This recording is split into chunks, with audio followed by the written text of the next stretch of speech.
Also, a huge shout out and congrats to the utilities for hosting a really beautiful end of the year banquet for all of their employees this year. Thank you to City Manager Ifo for taking on that request from them and being able to invite everyone, not just those being awarded. And I thought it was really beautiful. So thank you, Adrian, and your team for putting that together. Just on a couple of the notes we heard from here today, I had requested before, and it was through the TID, I guess, but I had made a request that we try to do some sort of private security for definitely the downtown area. But I saw the owner of Nessa's Cafe here today, who I contacted her over the weekend, and she did have a break-in. It could have been worse. It wasn't, thankfully, but she did have a break-in, and it's one of my favorite coffee shops. So, I think the reality is that for many reasons, but I think to bring attention to what blight does to a community is why I've been pushing so much MRAs and what an MRA could allow us to do, like provide potentially private security for areas like West Picacho, South Solano, El Paseo, and downtown. I think downtown obviously is maybe like the most visible one because it's where people are hanging out, there's events, but there are these other areas in our community that are experiencing this. And so I do want to thank our city manager and economic development for pushing that study forward.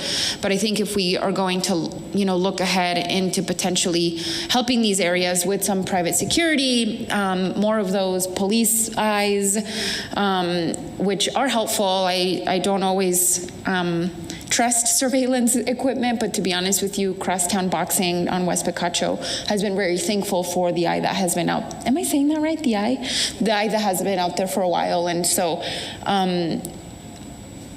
I think these are helpful, and they're only part of the puzzle, right?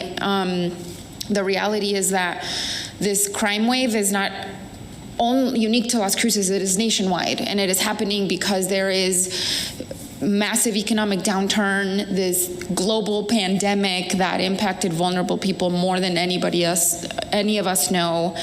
And there's this huge income gap, and people don't have access to substance abuse facilities. And they just talked to us about MMC today, and it is a massive failure of the mental health system, and that's why we are here today. And putting more people in jail is in fact not actually going to solve the crime problem that we are seeing.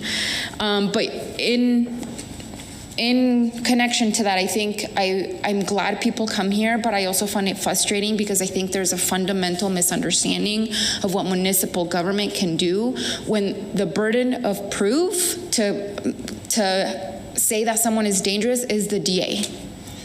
And often we sit here and we skirt around the issue, but there's a massive failure at the DA's office, and I think it's an important conversation that we need to have as a city. Perhaps our city manager and our mayor can go talk to them. I know that the fire department has gone and lobbied to the DA at one point, but it is a failure. It is broken and it needs to be adjusted. And I certainly hope that folks that come here are going to the DA's office as well, because it's quite frustrating. And I'd like to understand if there are issues between PD and the DA and how we can solve any of them if there are, Chief. But I really feel like that's there is bail, and then when we talk about bail reform, there is already language in bail reform that says it is to the discretion of the courts. That already exists, and so if it's broken at the DA's, and we really need to address it as a community. And I'll just say that, Mayor, I do want to tell you, thank you for sending over some of that data that you keep talking about from municipal court. I looked at it, I had my intern look at it, and I'm sorry I'm taking a long time, everyone. I want to read a couple of these, because Mayor, even though you and I don't often agree on things, I agree with you very much on this, that there's a problem here. And I just wanted to read a couple things. It's going to snow tonight. I know. There are 597 total cases from what the mayor has pulled. 23 people, of all those cases, is 23 people. Out of all those cases, about 5.3% of them are some sort of payment plan. About 7 out of 23 of those people, I think, are probably unhoused, as their address is 999 West Amador.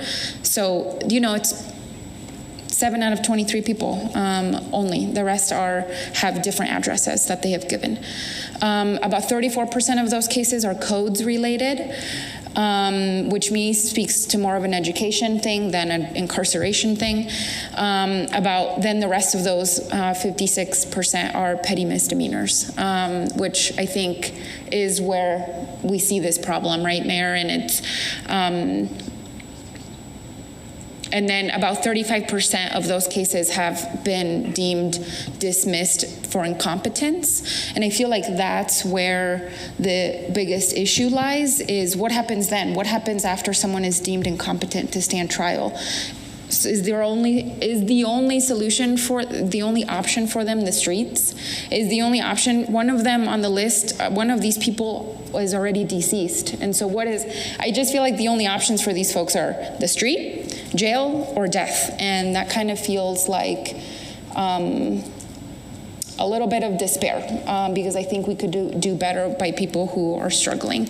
And so, Mayor, my ask to you is that you please put the municipal court judge on the agenda. I have a lot of questions for her, and I would really like to ask them directly.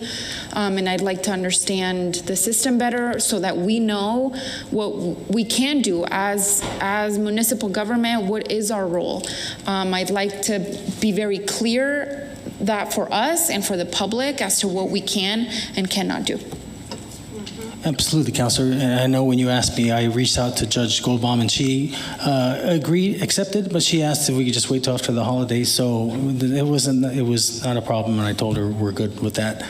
And I forgot to mention, as far as John Harris, he sent back, he says, we're trying to get it open. We need a psychiatrist. I have a call into one and text, and I'm waiting.